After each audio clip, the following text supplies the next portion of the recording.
Hari Om.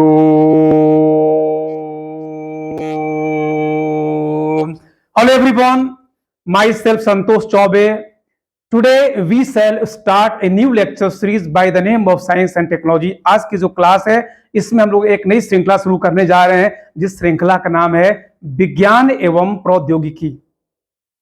My dear friends, my dear students, आप मुझे सुन पा रहे हो, मैं आप तक पहुंच पा रहा हूं. हमने प्रकृति के नियमों को नियंत्रित कर आधुनिक जीवन को संभव बनाया है. इन सब के पीछे जिसकी भूमिका सबसे बड़ी है, undoubtedly that is science and technology, और निस्संदेह रूप से विज्ञान एवं प्रौद्योगिकी है. विज्ञान जिसे अरस्तु ने अपनी रचनाओं में नेचुरल फिलॉसफी कहा, 14वीं शताब्दी में रोमन साहित्य में जिसे साइंस कहा गया, 1617 में विज्ञान के पिता कहे जाने वाले गैलिलियो गैली ने टू न्यू साइंसेस नाम से इसकी स्वतंत्र पुस्तक लिखी. And William Whewell designated the man of natural philosophy या साइंटिस्ट. जो विज्ञान के जानकार थे उनको पहले कहा जाता था man of natural philosophy. William Whewell ने 1833 में इनके लिए एक नया शब्द गढ़ा, साइंटिस्ट. हम लोग उसी विज्ञान के बारे में आज की क्लास में बातचीत करेंगे कि what is science. But my dear friends, my dear students, it is very pertinent to discuss first of all why we should study science. लेकिन सबसे पहले हम लोग को यह देखना चाहिए हमें विज्ञान को पढ़ने की क्या जरूरत है. देखिए, आज का युग जो है वह विज्ञान का युग है, और मैं तो कहूंगा कि जैसे यह कहा गया कि जीते लकड़ी मरते लकड़ी, देख तमाशा लकड़ी का. तो मैं कहूंगा कि आज जो है आप कह सकते हो कि जीते विज्ञान मरते विज्ञान, देख तमाशा विज्ञान का. बच्चे के मां के गर्भ में आने से लेकर उस बच्चे के अंतिम शव यात्रा तक जो उसके साथ है वह निस्संदेह रूप से विज्ञान है. It is related to the human being from the cradle to the grave. वह मन बच्चे के पालने से लेकर कब्रिस्तान तक वह उससे संबंधित है. इसलिए इस विज्ञान के बारे में हमें जानना ही चाहिए. और मैं यहां पर दो इंपॉर्टेंट कोटेशंस आपके सामने कोट करना चाहूंगा. देखिए, अहमदनगर जेल जो कभी निजामशाही वंश के लोगों के शान का प्रतीक हुआ करता था, उसकी चार दीवारों के पीछे वे अपने आप को सुरक्षित महसूस करते थे. अंग्रेजों के जमाने में राजनीतिक कैदियों को बंद करने के लिए उसका इस्तेमाल किया गया, और उसी जेल के अंदर एक किताब लिखी गई, डिस्कवरी ऑफ इंडिया, भारत की खोज. लिखने वाले हैं भारत के प्रथम प्रधानमंत्री पंडित जवाहरलाल नेहरू. ऐसे तो किताब जो है यह एक इतिहास की किताब है, लेकिन इसमें उन्होंने विज्ञान पर भी कुछ प्रकाश डाला है. उन्होंने लिखा कि in this world there are luxuriant resources, but in spite of it there is hunger, poverty, illiteracy and unhygienic conditions and people are vexed with worthless customs and traditions. वो कहते हैं कि भाइयों और बहनों, जनसंख्या बढ़ रही है but population is not a problem. जनसंख्या जो है समस्या नहीं है, क्योंकि यह जो विश्व है यह प्राकृतिक संसाधनों से भरपूर है. इस दुनिया में प्राकृतिक संसाधन प्रचुर मात्रा में है, लेकिन अफसोस की बात है इसके बावजूद दुनिया में गरीबी है, भूखमरी है, अशिक्षा है, और लोग अस्वास्थ्यकर जीवन जी रहे हैं. आगे वो लिखते हैं कि in addition the man are vexed with wordless custom traditions. जो लोग हैं वो बेतुके रीति रिवाजों में भी फंसे हुए हैं. My dear friends, my dear students, आगे मेरे जो लिखते हैं कि if we want to ameliorate all this things we have to use science and technology. यदि हमें इन सभी चीजों से निजात पाना है, मतलब दुनिया की गरीबी मिटानी है, भूखमरी मिटानी है, लोगों के जीवन में स्वास्थ्य सुविधाएं मुहैया करानी है, लोगों के जीवन को जो है बेहतर बनाना है, तो विज्ञान और प्रौद्योगिकी को हमें एक साधन के रूप में अपनाना पड़ेगा. भारत के एक महान वैज्ञानिक, मैं कहना चाहूंगा भारत ही नहीं बल्कि आप दुनिया के महान वैज्ञानिक कह सकते हो, जिनका नाम है मेघनाथ साहा. मेघनाथ साहा भारत के वो वैज्ञानिक हैं जिन्होंने जो द्रव की चौथी अवस्था है प्लाज्मा, इसके बारे में उन्हें एक इक्वेशन दिया था, जिस इक्वेशन का नाम है हार्मोनिक इक्विलिब्रियम. तो जो उन्होंने हार्मोनिक इक्विलिब्रियम या आयोनिक इक्विलिब्रियम का जो उन्हें इक्वेशन दिया, उस इक्वेशन के कारण से उनका जो समीकरण है, उनका जो इक्वेशन है, वह दुनिया के 10 महान इक्वेशनों में से एक माना जाता है. उसी मेघनाथ साहा ने जिन्होंने भारत का गौरव बढ़ाया था, उन्होंने विज्ञान के बारे में कहा कि हम मानव हैं और हमें दूसरों को मानव की तरह ही समझना चाहिए। और जब हम एक मानव को मानव की तरह समझते हैं तो इससे मानवता का जन्म होता है, और जब मानवता जन्म लेती है तो हम एक शुभ विश्व का निर्माण करते हैं। लेकिन अगर कभी मान लो सभ्यता का विनाश हो जाता है, सभ्यता समाप्त हो जाती है, तो आप समझ लो विज्ञान अपनी भूमिका को निभाने में असफल रहा है। यदि हम लोग उनकी बातों, उनके शब्दों में सीधे बात करें तो उन्होंने कहा था कि humanity is the life blood of civilization and if civilization fails that shall be the failure of science and technology. जो मानवता है वो सभ्यता का जीवन रक्त है, और यदि कभी भी सभ्यता का विनाश होगा तो यह सिर्फ और सिर्फ विज्ञान की विफलता होगी। निश्चित रूप से मैं बताना चाहूंगा आपको कि देखिए विज्ञान जो है यह हमारे जीवन में बहुत इंपॉर्टेंट है, और मैं आपको कहना चाहूंगा कि चाहे वह सृजन की बात हो, चाहे विध्वंस की बात हो, वह एक माचिस की तीली की तरह है कि अगर आप चाहो तो उस माचिस की तीली से चाहे तो किसी का घर जला सकते हो और चाहे तो खाना भी पका सकते हो। तो हम लोग आज इसी विज्ञान के बारे में बात करते हैं। आइए देखते हैं हम लोग कि व्हाट इज साइंस, विज्ञान किसे कहते हैं।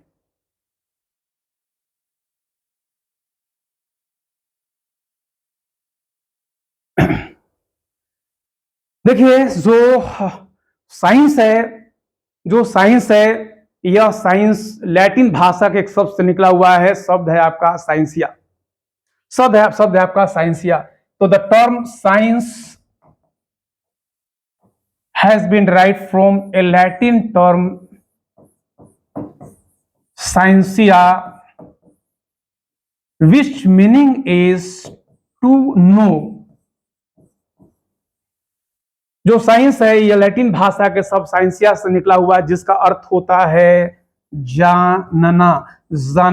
My dear friends, what is to know is science. किस बात को जानना विज्ञान है। देखिए मैं आपको बताना चाहूंगा कि this nature is full of mysteries. यह जो प्रकृति है यह रहस्यों से भरी पड़ी है। यह जितने भी कार्य होते हैं सभी कार्यों के पीछे कोई न कोई कारण अवश्य मौजूद होता है। जब हम प्रकृति के नियमों को जानते हैं, जब हम प्रकृति के नियमों की जानकारी प्राप्त कर लेते हैं तो हम उसको विज्ञान कहते हैं। सीधी सीधी बात यह है कि प्रकृति रहस्यों से भरपूर है, और जब प्रकृति के नियमों को एक एक करके हम जानते हैं तो हम उसको विज्ञान कहते हैं। तो आप कह सकते हो कि जो प्रकृति के रहस्य हैं उन रहस्यों को उद्घाटित करना, उन रहस्यों को जानना विज्ञान है। लेकिन अगर हम लोग इसके हिंदी का शब्द ले लें विज्ञान, तो मुझे लगता है कि शायद आप विज्ञान क्या है इसको बेहतर तरीके से समझ पाओगे। तो विज्ञान देखिए वी प्लस ज्ञान से मिलकर के बना हुआ, अगर हम इसका संधि विच्छेद करें, और वी का यहां पर अर्थ है विशिष्ट या स्पेशल, और यहां पर ज्ञान हो गया तो यह हो जाएगा स्पेशल नॉलेज। Special knowledge. ज्ञान क्या है? तो विशिष्ट प्रकार के ज्ञान को विज्ञान कहते हैं। विशेष प्रकार के ज्ञान को विज्ञान कहते हैं। अब इसके पहले आपको विशेष प्रकार का ज्ञान क्या होता है इसको जानने के लिए आपको पहले ज्ञान को जानना पड़ेगा कि ज्ञान या नॉलेज क्या है। ज्ञान या नॉलेज क्या है?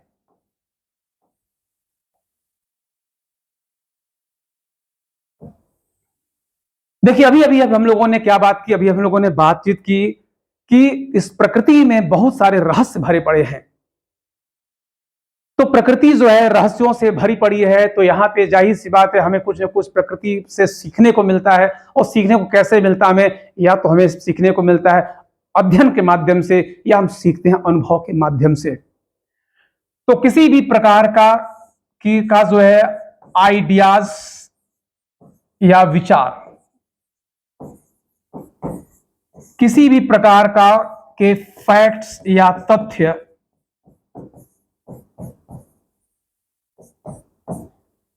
किसी भी प्रकार का इंफॉर्मेशन या सूचना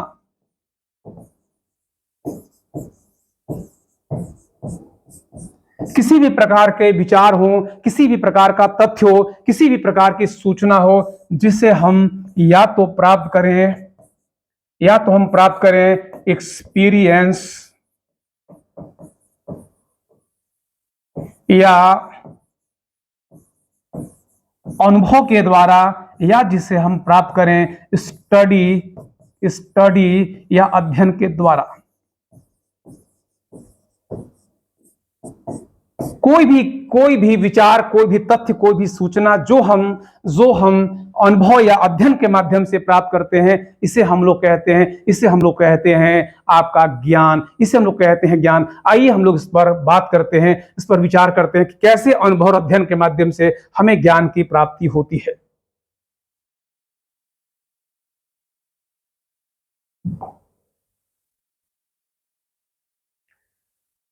आपको सामने एक बच्ची दिखाई दे रही है, यह छोटी सी बच्ची है और इस छोटी सी बच्ची ने क्या किया, यह छोटी सी बच्ची जो है पहली बार गर्म ग्लास का दूध अपने हाथ में लेती है। इस गर्म ग्लास के दूध को हाथ में लेने से ही बच्ची का हाथ जल जाता है, इसको हो जाती है बर्निंग सेंसेशन, इसको बर्निंग सेंसेशन होता है, इसको जलन पैदा हो जाती है। अब देखो इस जलन के पैदा होने से यहां जो एक अनुभव है बच्ची को, इस अनुभव से बच्ची क्या सीखती है कि जब हम गर्म वस्तुओं को छूते हैं तो हमारा हाथ जल जाता है। यहां पर बच्ची ने अनुभव के माध्यम से क्या सीखा कि when we touch any hot object we feel the sensation of burning. जब हम किसी भी गर्म वस्तु को छूते हैं तो हमारे हाथ जो है जल जाते हैं। इसी प्रकार से मैं आपको बताऊं कि आपने जो है फिजिक्स की किताब खोली और वहां पे आपने यह पढ़ा कि जब हम किसी भी पिंड को पृथ्वी से 300 किलोमीटर की ऊंचाई पर लेकर के जाएं और उसे लगभग 8 किलोमीटर प्रति सेकंड का वेग दे दें तो पृथ्वी के चारों ओर एक सर्कुलर पाथ में वो पृथ्वी के चारों ओर एक वृत्ताकार कक्षा में घूमना शुरू कर देता है।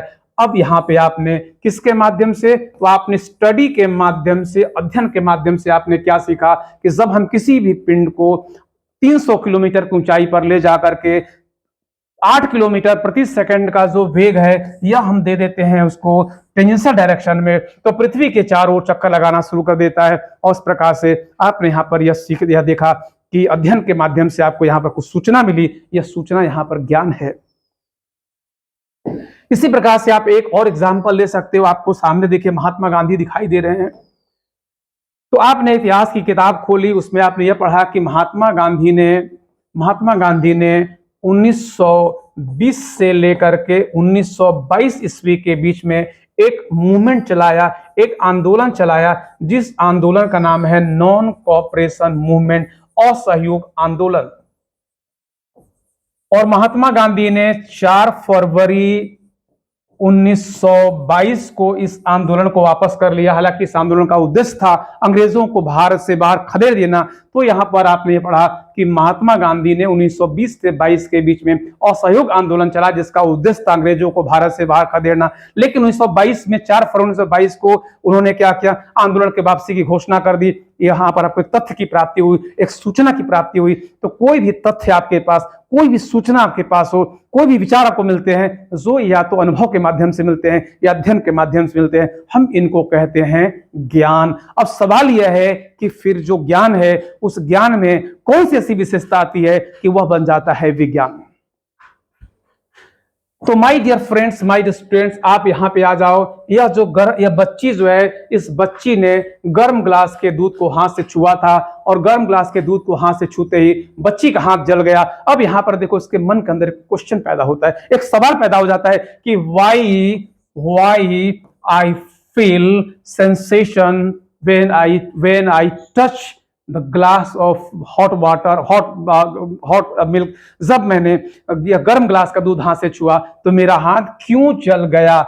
अगर यहाँ पर बच्ची को इस क्यों का प्रश्न का उत्तर मिल जाए तो यहाँ पर जो ज्ञान है वह ज्ञान बन जाएगा आपका विज्ञान। यहाँ पर ज्ञान बन जाएगा विज्ञान। आप कह सकते हो कि हर एक ज्ञान में कुछ प्रश्न छुपा हुआ है, जब उस प्रश्न का उत्तर मिलेगा तो यहाँ पर विज्ञान हो जाएगा। मतलब मैं आपको बता दूं कि जैसा कि कोई इस बच्ची को बता दे कि when there are 2 objects and objects are at different temperature, 2 वस्तुएं हैं और वस्तुएं अलग अलग तापमान पर है, एक कम तापमान पर है, दूसरा अधिक तापमान है, तो from the hot body to cold body temperature start to flow. जो sorry heat start to flow, जो गर्म वस्तु है उस गर्म वस्तु से ठंडे वस्तु की ओर जो है उष्मा का प्रवाह आरंभ हो जाता है। और जब उष्मा का प्रवाह बच्ची की ओर होता है तो बच्ची जो है उसको जो है उसका शरीर उसका विरोध करता है। उस विरोध का जो नाम है वह है सेंसेशन, बर्निंग सेंसेशन। तो इस प्रकार से यहां पर यह विज्ञान हो जाएगा।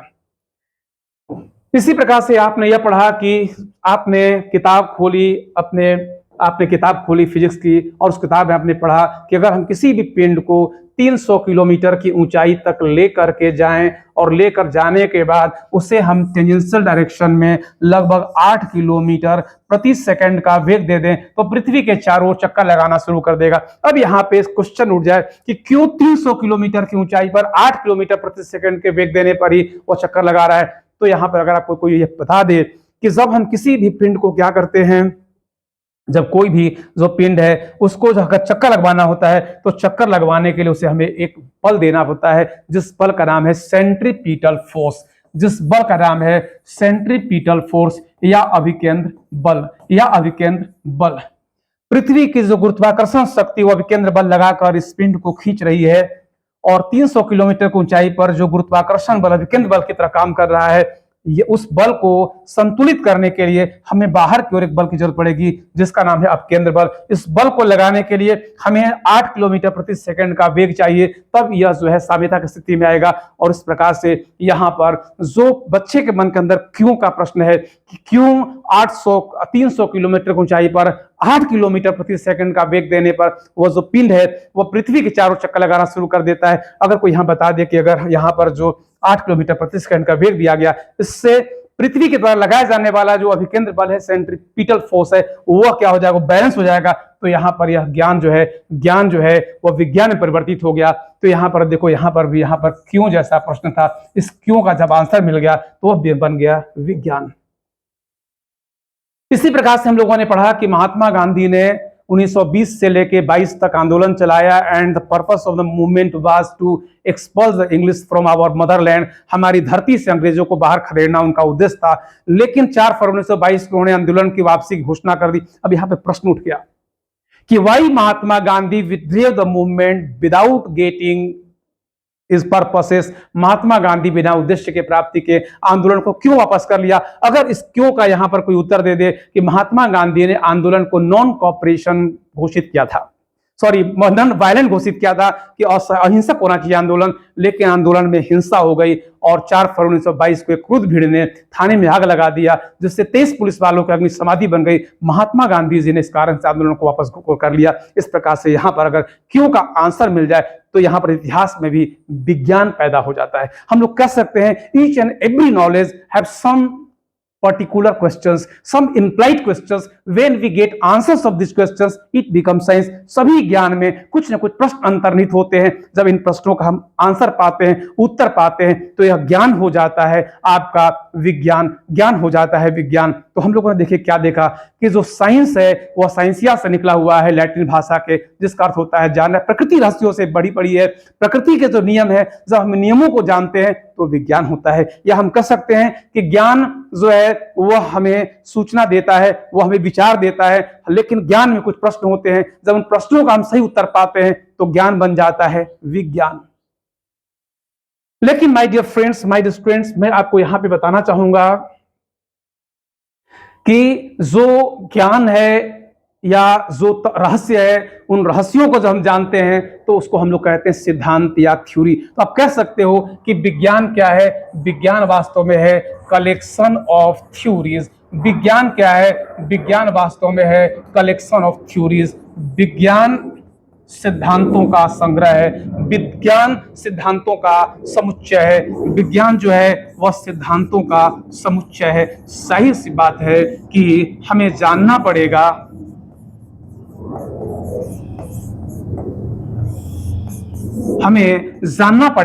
सिद्धांत किसे कहते हैं, सिद्धांत बनता कैसे है। तो शायद आप विज्ञान को और बेहतर तरीके से जान पाओगे। चलिए हम लोग इस पर देखते हैं। तो हम लोग यहां पर बात करते हैं कि थ्योरी या सिद्धांत किस प्रकार से बनते हैं। हम लोग इसका लेंगे एक एग्जाम्पल या उदाहरण कि सिद्धांत कैसे बनते हैं।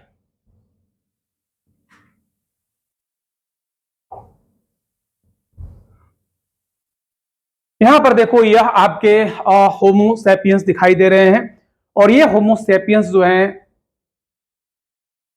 यह जो होमो सैपियंस है, यह क्या देख रहा है? यह देख रहा है कि नदियों के जो जल हैं, जहां कहीं भी नदियां हैं, नदियों के जल क्या हो रहे हैं? यह नीचे के प्रवाहित हो रहे हैं। Rivers are flowing in the downward direction, नदियों के जल नीचे की ओर प्रवाहित हो रहे हैं। तो यहां पर क्या किया इसने? एक घटना की पहचान की। जब आप किसी घटना की पहचान करते हो तो यह कहलाता है ऑब्जर्वेशन, इसको हम लोग कहते हैं निरीक्षण। यहां पे मानव ने निरीक्षण किया, क्या किया कि नदियों के जल नीचे की ओर ही प्रवाहित हो रहे हैं। अब यदि उसके मन के अंदर सवाल पैदा हो जाए कि क्यों नदियों के जल नीचे की ओर ही प्रवाहित होते हैं, ये ऊपर की ओर क्यों नहीं जा रहा है, तो मानो क्या किया, उसके मस्तिष्क का विकास हो रहा, धीरे धीरे उसने लॉजिक लगाई होगी, उसने तर्क लगाया होगा कि नदियों के जल के नीचे प्रवाहित होने के जो पीछे कारण है, यह जो कारण है, यह जो कारण है, इसके पीछे दो कारण हो सकते हैं।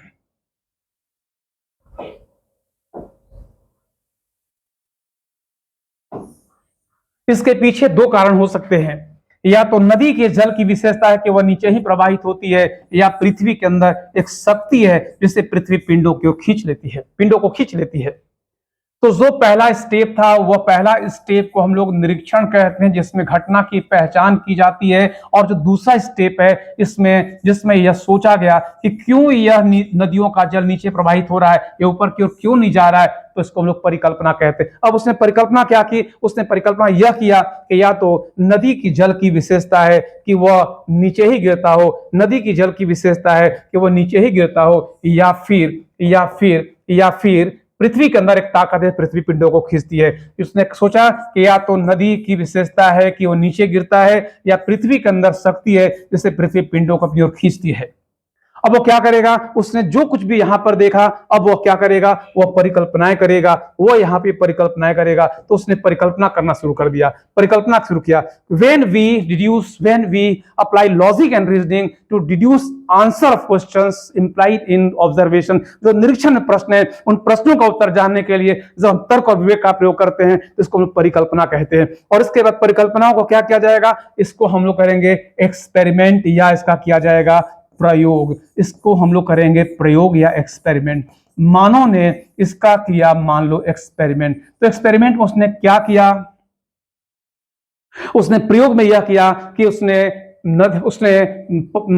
क्या किया? उसने पानी फेंकी, पानी ऊपर से नीचे ही गिर गया। मिट्टी फेंकी, बालू फेंका, पत्थर फेंका, जो कुछ फेंका सब ऊपर से नीचे गिर गए। इससे उसने क्या निष्कर्ष निकाला कि यह जो पर्टिकुलर प्रॉपर्टी है, that particular property does not belong to water, यह पानी का गुण नहीं है, यह वास्तव में धरती का गुण है कि पृथ्वी पिंडों को अपनी ओर खींचती है। और मानव ने इसके माध्यम से मानव को एक सिद्धांत की प्राप्ति हो गई। क्या सिद्धांत मिला? कि जब हम किसी भी पिंड को ऊपर फेंकते हैं तो पिंड नीचे आ जाता है, क्योंकि पृथ्वी उसको अपनी ओर खींचती है, जिस बल का नाम है गुरुत्व बल या ग्रेविटी। तो मानव ने यहां पर क्या किया? उसने एक सिद्धांत की प्राप्ति की। इस प्रकार से हम कह सकते हैं कि यह क्या हो गया? यह विज्ञान का सिद्धांत बन गया। इस प्रकार से विज्ञान बहुत सारे सिद्धांतों का समुच्चय संग्रह है।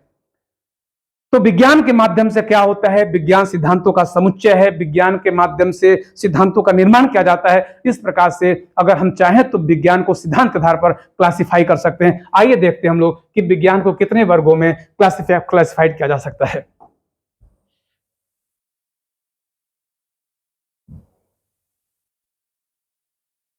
तो यहां पर आपने देख लिया कि हम लोग यहां पर देखते हैं कि विज्ञान को हम कितने वर्गों में क्लासिफाई कर सकते हैं। तो आइए हम लोग देखते हैं क्लासिफिकेशन ऑफ साइंस।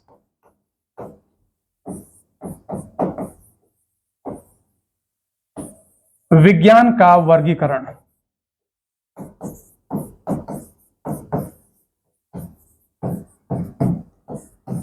देखो, ऐसे तो विज्ञान एक गतिशील विषय है, इट्स डायनेमिक सब्जेक्ट, और ऐसे विषय जो डायनेमिक हो, जो गतिशील हो, उसका विभाजन नहीं किया जा सकता। फिर भी अध्ययन की सुविधा के लिए हम लोग विज्ञान को 3 वर्गों में बांट सकते हैं। पहला जो वर्ग होगा वह कहलाएगा आपका नेचुरल साइंस या प्राकृतिक विज्ञान। सबसे पहला है नेचुरल साइंस, दूसरा विज्ञान है सोशल साइंस या सामाजिक विज्ञान, और जो तीसरा विज्ञान है सोशल साइंस या सामाजिक विज्ञान, और तीसरा जो विज्ञान है वह विज्ञान कहलाता है एब्स्ट्रैक्ट साइंस या अमूर्त विज्ञान। तो आइए हम लोग सबसे पहले नेचुरल साइंस या प्राकृतिक विज्ञान के बारे में बातचीत करते हैं। आइए हम लोग बातचीत करते हैं प्राकृतिक विज्ञान के बारे में। यह आपका हो गया नेचुरल साइंस या प्राकृतिक विज्ञान। प्राकृतिक विज्ञान देखो, जैसा कि नाम से स्पष्ट है, इस विज्ञान में क्या पढ़ा जाएगा, तो इस विज्ञान में हम लोग सबसे पहले इसमें हम लोग नंबर 1 में क्या बात करेंगे, तो इसमें हम लोग प्रकृति के नियमों के बारे में बात करते हैं। जैसे मैंने क्लास अपना लेक्चर शुरू किया और मैंने आपको ये बताया कि this nature is full of mysteries and to understand the mystery of nature is science, तो हमने वास्तव में बात ये की कि प्रकृति रहस्यों से भरी पड़ी है। इस प्रकृति के नियमों का जहां अध्ययन करेंगे उस विज्ञान का नाम है प्राकृतिक विज्ञान, उस विज्ञान का नाम है प्राकृतिक विज्ञान। तो नेचुरल साइंस में सबसे पहला जो पॉइंट आ गया वो ये आ गया, हम लोग क्या पढ़ते हैं इसमें, तो यहां पर पढ़ा जाता है laws of nature. Laws of nature, इसमें प्रकृति के नियमों का अध्ययन किया जाता है। नंबर 2, जब हम लोगों ने कॉम्प्रिहेंसिवली व्यापक तरीके से विस्तृत तरीके से विज्ञान की परिभाषा दी, तो वहां पर देखा कि हम लोगों ने कि विज्ञान सिद्धांतों का निर्माण करता है। और सिद्धांत देखो 3 प्रकार के हो सकते हैं। पहला सार्वभौमिक सिद्धांत यूनिवर्सल, दूसरा होता है ऐसा सिद्धांत जो देश काल परिस्थितियों पर निर्भर करता हो, और तीसरा सिद्धांत जो आज भी लागू होता हो और कल भी लागू होता हो। वह विज्ञान जिसके सिद्धांत होते हैं सार्वभौमिक, जिसके सिद्धांत होते हैं यूनिवर्सल, वह विज्ञान जो है प्राकृतिक विज्ञान है। उदाहरण के लिए मैं आपको बताऊं कि अगर आप हाइड्रोजन का 2 आयतन ले लो, ऑक्सीजन के 1 आयतन से मिला दो, तो क्या बनेगा, जल का 2 आयतन मिलेगा। ये मैं करूं तो वही रिजल्ट आएगा, आप करो तो वही आएगा, नासा का वैज्ञानिक करेगा तो वही आएगा, जो कोई करेगा परिणाम वही प्राप्त होगा। इस प्रकार से आप कह सकते हो कि यहां पर यह जो नियम है यह सार्वभौमिक है, यह केमिस्ट्री का नियम, यह सार्वभौमिक नियम होता है। इसी प्रकार से बताऊं कि आपका वेट अगर यहां पे धरती पर 600 न्यूटन के बराबर है, यदि अब चंद्रमा पर आपको ले जाया जाएगा तो आपका वहां पर 16 हो जाएगा, मतलब यह हो जाएगा आपका 100 न्यूटन के बराबर। 100 न्यूटन के बराबर। जाहिर सी बात है कि नासा के वैज्ञानिक अगर वेट भी 600 न्यूटन है, उसको अगर आप लेके जाओगे चंद्रमा पर तो वहां पर उसका वेट भी हो जाएगा 100 न्यूटन के बराबर। यह फिजिक्स है, यह फिजिक्स है। तो यह फिजिक्स में आपका यहां पर भी आप देख रहे हो क्या है, नियम जो है यह सार्वभौमिक है। इसी प्रकार से मैं बताऊं कि चंद्रमा बिल्कुल धरती की तरह है, जिसको पहली बार गैलिलियो गैलीली ने अपनी दूरबीन के माध्यम से 1609 में देखा था। आप भी देखोगे आपको भी वही परिणाम मिलेगा। इसको हम लोग खगोलकी कहते हैं, एस्ट्रोनॉमी कहते हैं। तो यहाँ पर जो एस्ट्रोनॉमी या खगोलकी है, जो एस्ट्रोनॉमी है या खगोलकी है, यह भी आपका एक ऐसा विज्ञान का सिद्धांत सार्वभौमिक होते हैं। इसी प्रकार से मैं पूछूं आपके पेट में कितनी आपका जो शरीर है, उस शरीर में कोशिकाओं की जो संख्या है उसमें सबसे अधिक कौन सी कोशिका है, आप कहोगे आरबीसी है, रेड ब्लड कॉर्पसस। तो कोई भी मानव होगा सब में वही स्थिति पाई जाएगी, भले अगर वह एनीमिया का शिकार ना हो तो ऐसी स्थिति में हम कह सकते हैं कि जो प्राकृतिक विज्ञान है उस विज्ञान के सिद्धांत क्या होते हैं, उस विज्ञान के सिद्धांत होते हैं सार्वभौमिक। उस विज्ञान के सिद्धांत होते हैं सार्वभौमिक। तो पहला यह हो गया। दूसरा हो गया इसके सिद्धांत होते हैं यूनिवर्सल। इसके सिद्धांत होते हैं यूनिवर्सल अर्थात सार्वभौमिक होता है इसका सिद्धांत। नंबर 3, अगर मैं पूछूं कि क्या आप कोई भविष्यवक्ता हो, क्या आप कह सकते हो कि नहीं हूं, लेकिन मैं कहता हूं कि दुनिया का हर एक आदमी भविष्यवक्ता है जिसको प्राकृतिक विज्ञान आती है। अगर पूछोगे आपके पेट में कितनी किडनी है, आप कह सकते हो 2 किडनी है। हाँ, वो अलग बात है अगर किसी ने कौवा बिरयानी खाने के चक्कर में अपनी कोई किडनी कटवा ली हो तो हम नहीं कह सकते, लेकिन जाहिर सी बात है अगर आप मानव हो तो आपके पेट में 2 किडनी होगी।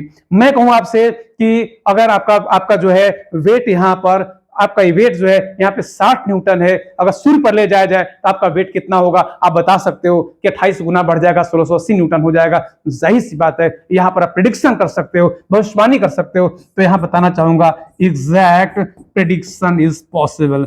एग्जैक्ट प्रेडिक्शन इज पॉसिबल, यथार्थ भविष्यवाणी करने की सुविधा है। और नंबर 4 में बताऊं कि यह जो विज्ञान है इसमें फिजिक्स, केमिस्ट्री, बायोलॉजी, एस्ट्रोनॉमी इत्यादि का हम लोग अध्ययन करते हैं। इसको प्योर साइंस भी कहते हैं, इसको शुद्ध विज्ञान भी कहा जाता है। तो इस प्रकार से आपने देख लिया कि पहला जो विज्ञान है वह विज्ञान आपका नेचुरल साइंस है।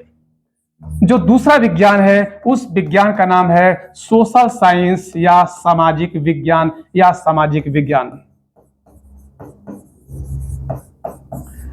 सोशल साइंस या सामाजिक विज्ञान। सुनो, सामाजिक विज्ञान जैसे कि आपका अर्थशास्त्र, जैसे कि आपका दर्शन शास्त्र, जैसे कि आपका लोक प्रशासन, मैं आपसे कहना चाहूंगा क्या इनके अंदर सिद्धांत नहीं होते हैं क्या? क्योंकि विज्ञान सिद्धांत बनाता है तो जाहिर सी बात, अगर यहाँ सिद्धांत है तो यहाँ पर विज्ञान होता है, जाहिर सी बात है यह भी विज्ञान है। लेकिन किस प्रकार का विज्ञान होता है, इसको जानने के लिए आइए समझते हैं सामाजिक विज्ञान है क्या। सामाजिक विज्ञान में देखो हम लोग क्या पढ़ते हैं, हम लोग पढ़ते हैं मानव के बारे में, ह्यूमन बीइंग्स के बारे में। और मानव के साथ साथ हम क्या पढ़ते हैं, मानव के साथ साथ पढ़ते हैं हम उसके मानव के साथ में पढ़ते हैं उसके समाज को, और मानव और समाज के बीच में जो आर्थिक क्रियाएं होती हैं, जो धार्मिक क्रियाएं होती हैं, जो अन्य प्रकार क्रियाएं होती है जिसको हम लोग कहते हैं उनके बीच का अंतर संबंध, हम इन्हीं सब के बारे में पढ़ते हैं विज्ञान के अंतर्गत। तो सामाजिक विज्ञान में हम क्या पढ़ते हैं, हम पढ़ते हैं human being, society and interactions, मानव समाज और उसके अंतर संबंधों का अध्ययन यहाँ किया जाता है। अगर मैं पूछूं कि यहाँ पर कौन होगा तो सब रहेगा, और कौन नहीं रहेगा तो सब समाप्त हो जाएगा, तो आप कहोगे मानव रहेगा तो सब रहेगा, और बाकी बात नहीं रहेगा सब समाप्त हो जाएगा। जाहिर सी बात है कि सामाजिक विज्ञान का जो मूल बिंदु है वह कौन है, तो मूल बिंदु यहाँ पर मानव है। और यहां जाहिर सी बात है कि सामाजिक विज्ञान का जो सिद्धांत होगा वह किसका सिद्धांत होगा, तो मानव के बारे में बनाया गया सिद्धांत होगा। और मानव को बना करके केंद्र में रखकर वो सिद्धांत बनाओगे तो कैसा रहेगा, तो मैं कहूंगा कि वह सिद्धांत कभी लागू होगा और कभी लागू नहीं होगा। उदाहरण ले लो, आपने पढ़ा सामाजिक विज्ञान में कि मनुष्य प्रेम का भूखा होता है, आप जैसा व्यवहार करोगे वो भी आपके साथ वैसा ही व्यवहार करेगा। और आपने पढ़ लिया कि अगर आप किसी को देख के मुस्कुराओगे तो अगला भी आपको देख के मुस्कुराएगा। लेकिन पहले तो आप ये बताओ कि क्या यह नियम लागू होता है क्या हर जगह? कभी कभी आपने किसी के मुस्कुराहट फेंक कर धोखा खा लिया होगा। चलो हम दूसरी बात करते हैं, मान लो कि आप किसी ऐसे घर में गए हो जिस घर मातम मनाई जा रहे हो, और वहां पे जाके आप हंसना शुरू कर दो, क्या होगा? जाहिर सी बात है उस घर का कोई बॉडी बिल्डर आएगा, एक पंच मारेगा कि बत्ती सी बाहर चली जाएगी। वहां पर वह नियम लागू नहीं हुआ। आप सड़क पे जा रहे हो, लिखा रहता सड़क पर to avoid accident please keep left, दुर्घटनाओं से बचने के लिए सड़क की बाईं ओर चलें। आप बाईं ओर जा रहे हो, कोई दाहिनी ओर से मार करके आपको चला जाएगा, आप क्या कर लोगे? एक आदमी आया इंग्लैंड से और भारत घूमने के लिए आया, और वह आने के बाद वह जो है 2 दिन के बाद अस्पताल पहुंच गया। उसकी माताजी ने उसको फोन किया, बेटे कैसे हो? उसने कहा मां क्या बताऊं, मैं अस्पताल आ गया हूं। मां ने पूछा क्या हुआ? उसने कहा मां मेरी छोटी सी दुर्घटना हो गई। मां ने कहा कि कैसे दुर्घटना हो गई? मैं तो जानती हूं तुम बड़े ही ट्रैफिक का पालन करने वाले व्यक्ति हो, ये सब हुआ कैसे? उसने कहा मैं क्या बताऊं मां, कि ट्रैफिक पे चौराहे पे जो है वो ट्रैफिक लाइट का जो है रेड लाइट जली हुई थी, और रेड लाइट को देख करके मैंने ब्रेक लगा दिया, लेकिन वो इंडिया है और जैसे ही ब्रेक लगाए मैंने लगाया 10-20 लोग मुझे मारते हुए आगे निकल गए। निश्चित बात है कि जो सामाजिक विज्ञान है उसके नियम जो है वो देश के हिसाब से, काल के हिसाब से, परिस्थितियों के हिसाब से बदलते रहते हैं। तो ऐसा विज्ञान जो है उसके सिद्धांत कभी लागू होते हैं और कभी लागू नहीं होते हैं। तो यहां पर देखो बताना चाहूंगा कि सबसे पहले सामाजिक विज्ञान है, इसमें हम लोग क्या पढ़ते हैं? इसमें हम लोग पढ़ते हैं human being,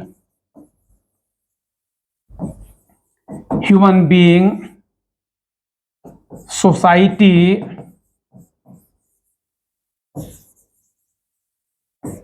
and their interactions, मानव समाज और उनके बीच का अंतर संबंध है। दूसरा क्या होता है कि जो थ्योरी है, इसके जो थ्योरीज आर नॉट यूनिवर्सल, इसके जो सिद्धांत होते हैं यह सिद्धांत जो है यह सार्वभौमिक नहीं होते। और नंबर 3, इसमें हम लोग क्या पढ़ते हैं? इसमें हम लोग पढ़ते हैं आपको फिलॉसफी पढ़ते हैं, इसमें हम लोग पॉलिटिकल साइंस पढ़ते हैं, इसमें हम लोग पब्लिक एडमिनिस्ट्रेशन पढ़ते हैं, इसमें हम लोग इकोनॉमिक्स पढ़ते हैं, इसमें हम लोग दर्शन शास्त्र, अर्थशास्त्र, समाजशास्त्र, इन सभी विषयों का अध्ययन करते हैं। इसके नियम कभी लागू होते हैं और कभी नियम लागू नहीं होते। यही कारण है कि इसे कला और विज्ञान दोनों ही माना जाता है। तीसरा जो विज्ञान है वह विज्ञान आपका है एब्स्ट्रैक्ट साइंस या अमूर्त विज्ञान। देखो अमूर्त मतलब क्या होता है? जिसकी मूर्त नहीं है लेकिन उसको बताने के लिए हम उसकी मूर्ति बनाते हैं, चित्र बनाते हैं। जैसे कि ऋग वैदिक जो आर्यन लोग थे वो प्रकृति की पूजा करते थे, लेकिन प्रकृति में जो नदी है, जो वृक्ष है, जो पहाड़ है, जो पर्वत है, उन सब का तो अस्तित्व था, लेकिन उसने उसने कहा हमें गुस्सा आ रही है तो मन्यु नाम का देवता जिम्मेवार है। यदि बारिश नहीं हो रही है तो उसके लिए इंद्र जिम्मेवार है, यदि हवा नहीं चल रही है तो मरुत जिम्मेवार है। उसने इन सभी देवताओं की बाद में क्या किया, मूर्ति बनाना शुरू कर दिया, चित्र बनाना शुरू कर दिया। इस प्रकार से यह कहलाता है अमूर्त। जो मूर्त नहीं है उसकी हम लोग क्या करते हैं, उसका हम लोग जो मूर्त नहीं होता उसको अमूर्त कहते हैं, और जो अमूर्त है उसका चित्र उसको के माध्यम से हम उसको या उसको जो है हम लोग चित्र के माध्यम से या फिर हम लोग उसको लिख करके इसको बताने की कोशिश करते हैं। तो मैं अगर आपसे कहूं कि जो एब्स्ट्रैक्ट साइंस अमूर्त विज्ञान है, आप बता सकते हो कि जो मैथमेटिक्स है, जो गणित है, उस गणित का अगर मैं कहूं कि नंबर 0 को कहीं से ढूंढ के ले आओ, आप कहोगे सर जी 0 सबसे बड़ा हीरो होता है, सही है, लेकिन ये 0 कहीं मिलेगा नहीं। इसकी मैं मूर्ति बना सकता हूं, इसके चित्र बना सकता हूं। इसी प्रकार से मैं कहूं संख्या नंबर 2 कहीं से ढूंढ के ले आओ, आप कहोगे इसकी मूर्ति बनेगी, चित्र बनेगी। तो यह जो मैथमेटिक्स है, यह मैथमेटिक्स जो है अमूर्त विज्ञान कहलाता है। और अमूर्त विज्ञान मैथमेटिक्स का विज्ञान किस प्रकार का विज्ञान है, अगर मैं कहूं कि a प्लस बी का जो होल स्क्वायर है यह क्या होगा, आप कहोगे a square plus B square plus 2ab। ये कब तक रहेगा, ये जब तक धरती चांद रहेगा तब तक रहेगा। जो अमूर्त विज्ञान है इसके नियम जो है सार्वभौमिक होते हैं और सार्वकालिक भी होते हैं। आज भी लागू होगा, कल भी लागू होगा। प्राकृतिक विज्ञान का नियम जो है हो सकता है आज लागू हो रहा है, कल लागू ना हो। जैसे उदाहरण के लिए न्यूटन ने कहा कि गुरुत्वाकर्षण का कारण क्या है, पिंड का द्रव्यमान है। लेकिन आइंस्टीन ने कहा कि जो आपका ब्रह्मांड है, ब्रह्मांड का क्या होता है, यह रबर की तरह है, और जब किसी पिंड को हम रखते हैं तो उसमें इस प्रकार का झोल आ जाता है और इस कारण से इसकी तरफ छोटे पिंड खींच आते हैं। अब देखो, जो आइंस्टीन है उनके लिए गुरुत्वाकर्षण अलग है, न्यूटन के गुरुत्वाकर्षण अलग है, लेकिन a प्लस बी का होल स्क्वायर किसी का अलग नहीं होगा, सबके लिए एक ही होगा। तो प्राकृतिक विज्ञान का सिद्धांत सिर्फ सार्वभौमिक होता है, लेकिन अमूर्त विज्ञान के सिद्धांत जो है सार्वभौमिक भी है, सार्वकालिक भी है। मैथमेटिक्स अमूर्त विज्ञान है, यही कारण है कि इसको हम सुप्रीम साइंस कहते हैं, इसको पराविज्ञान कहा जाता है, इसको विज्ञान का माता पिता कहा जाता है।